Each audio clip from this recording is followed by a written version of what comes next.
ঘটনা, কানগুলো খরগোশের। মুসনাদে আহমদ ইবনে হাম্বলের হাদিস, চমৎকার একটা ঘটনা। কানগুলো খরগোশের কানের মতো খাড়া করে শোনেন। আল্লাহ রাসূল সাল্লাল্লাহু আলাইহি ওয়াসাল্লাম কোন একটা মজলিসে একজন আনসারী সাহাবীর ব্যাপারে ঘোষণা দিল, বলল, এখন যে সাহাবী এসে বসবে সে সাহাবী জান্নাতি।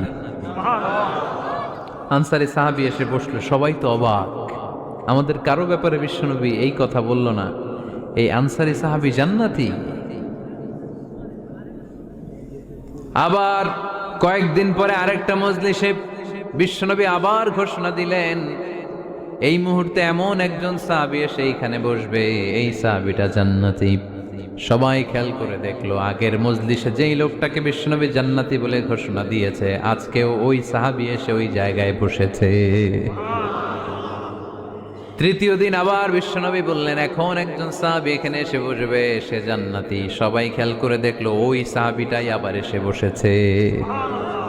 সবাই অবাক, কি আজীব, কি আছে এই সাহাবীর মধ্যে, যে সাহাবীর ব্যাপারে খুদ বিশ্বনবী তিনবার ঘোষণা দিলেন যে সে জান্নাতি।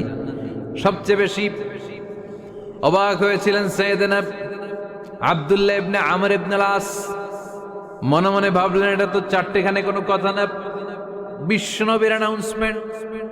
দুনিয়ার বুকে বিশ্বনবী তিনবার এই আনসারী সাহাবীকে জান্নাতি বলে ঘোষণা দিয়েছে, নিশ্চয়ই এই সাহাবীর এমন বিশেষ কোনো আমল আছে, এমন বিশেষত্ব আছে যেটা আমাদের মধ্যে নাই।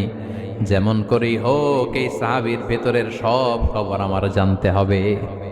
সাইয়েদনা আব্দুল্লাহ ইবনে আমর ইবনে আস একবার পরিকল্পনা করে ওই সাহাবীর বাড়িতে চলে গেলেন, যে বললেন, ভাই, আমার আব্বার সাথে কয়েকদিন ধরে ঝগড়া, আমার ঘরে থাকতে মন চাচ্ছে না, তোমার বাসায় মেহমান হয়ে এসেছি, যদি তুমি অনুমতি দাও তোমার বাড়িতে 3 দিন মেহমান হয়ে আমি থাকতে চাই।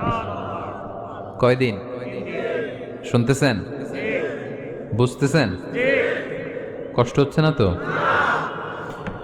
ওই আনসারী সাহাবী বলে, আহলান ওয়া সাহলান, খোশ আমদেদ, এ আমার সৌভাগ্য, আমার মেহমান হয়ে আপনি থাকবেন, আসেন আমার ঘরে থাকেন, এই ঘরে আমি থাকি, আর এই ঘরটা মেহমান হিসেবে আপনারে দিয়ে দিলাম, থাকেন।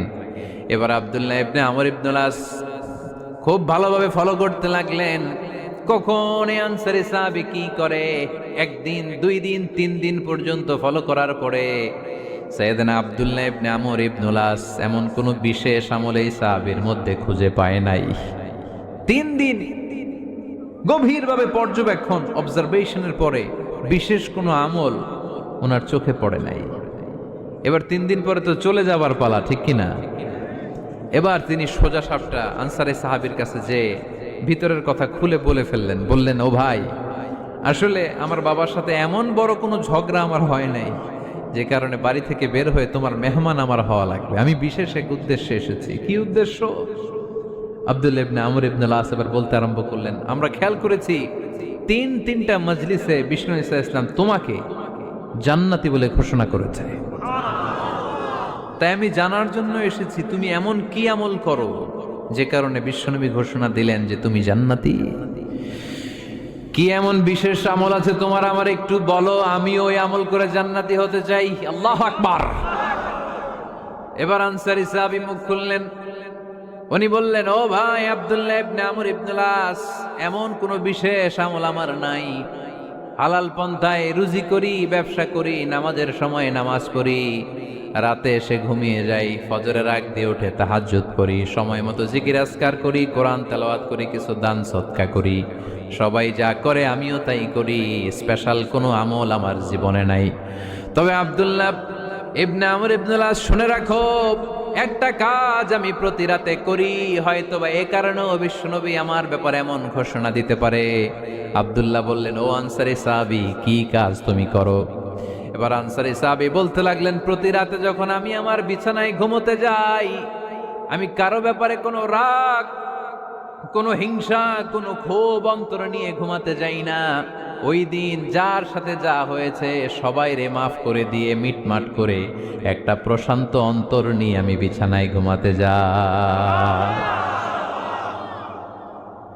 ওই দিনে কেউ আমার গালি দিছে, কেউ আমার বকা দিছে, কেউ আমার বিরুদ্ধে মিছিল করছে, উল্টা পাল্টা যে যাই করুক না কেন আমি কিচ্ছু মনে রাখি না। আওবি ইলা ফিরাশি, আমি এমন ভাবে আমার বিছানায় যাই, ওয়ালাইসা ফি কলবি হিকদুন আলা আহাদ, এমন অবস্থায় আমি শুয়ে পড়ি যে আমার হৃদয়ে কারো ব্যাপারে আমার হৃদয়ে কোনো ক্ষোভ নাই, কোনো হিংসা নাই, কোনো অহংকার নাই, সব রাগ ক্ষোভ ভুলে গিয়ে সবাইকে ক্ষমা করে দিয়ে আমি বিছানায় ঘুমাতে যাই।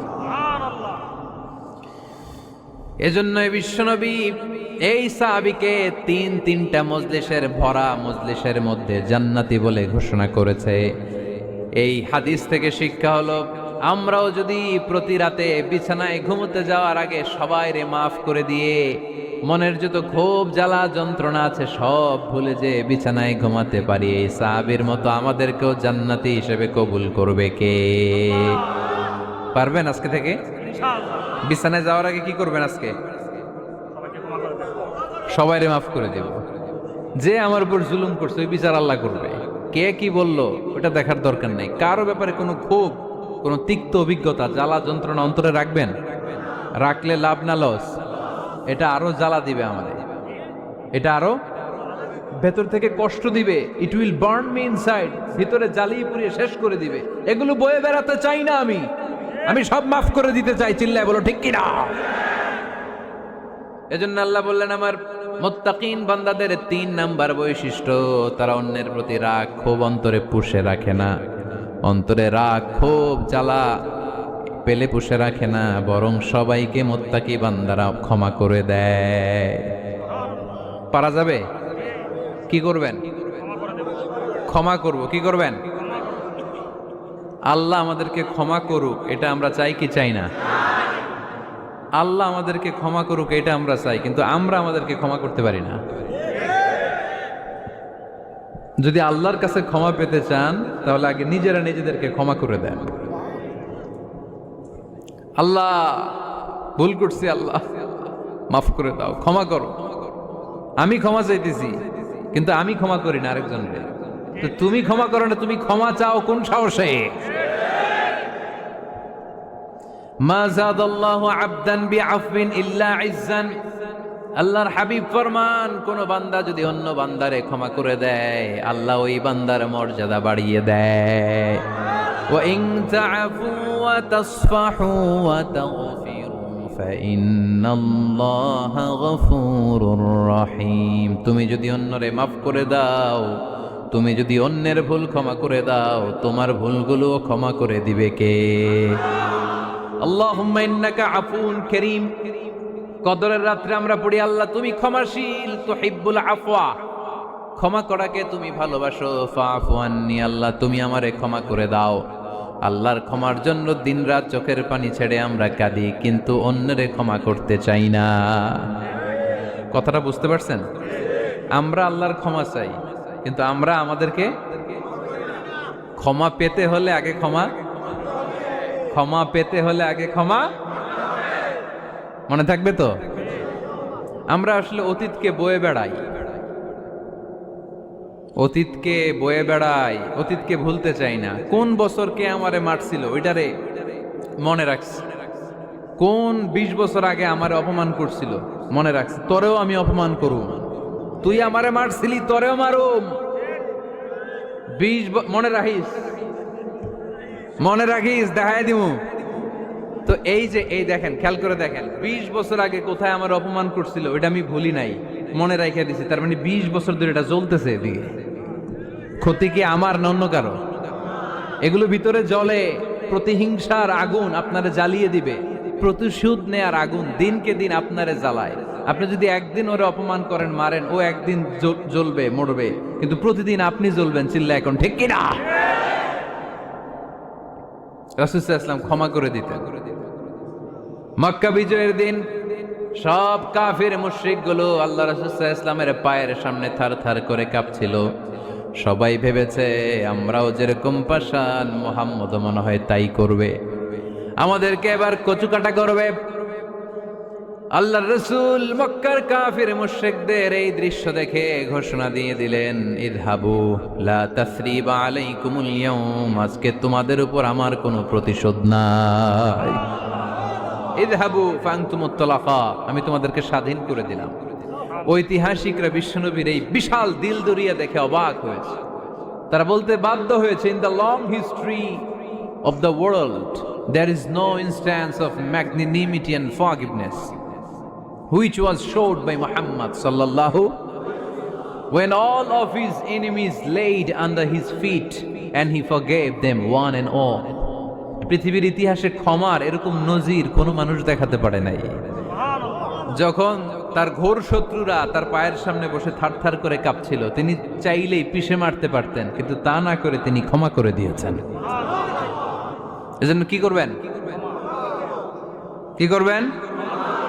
ওয়ালা আফিনা আনিন নাস, মুত্তাকি বান্দার 3 নাম্বার বৈশিষ্ট্য, মুত্তাকি বান্দারা ক্ষমা করে দেয়। তারা মনের মধ্যে হিংসা রাগ এগুলো পুষে রাখে না। সুবহানাল্লাহ পড়েন। যারা ক্ষমা করে এরা অনেক ভালো থাকে ভাই, জানেন? আপনি ক্ষমা করে দিলে আপনি শান্তিতে থাকবেন। আপনি যদি আপনার ব্যাড এক্সপিরিয়েন্স, তিক্ত অভিজ্ঞতা, কে আপনারে গালি দিছিল, কষ্ট দিছিল, সবসময় এগুলো বয়ে বেড়ান, it will burn your self inside. এগুলো আপনার ভিতরে জ্বালায় পড়ে সারখার করে দিবে। আর যদি ভুলে যান, জায়গায় মাফ করে দেন, তাহলে শোধবোধ সব শেষ। আমি আছি শান্তিতে, ঠিক কিনা? আমরা শান্তি চাই কি চাই না? আমরা অতীতের এই কষ্ট বুকে নিয়ে আর চলতে চাই? সমাধান একটাই, ক্ষমা করে দেন।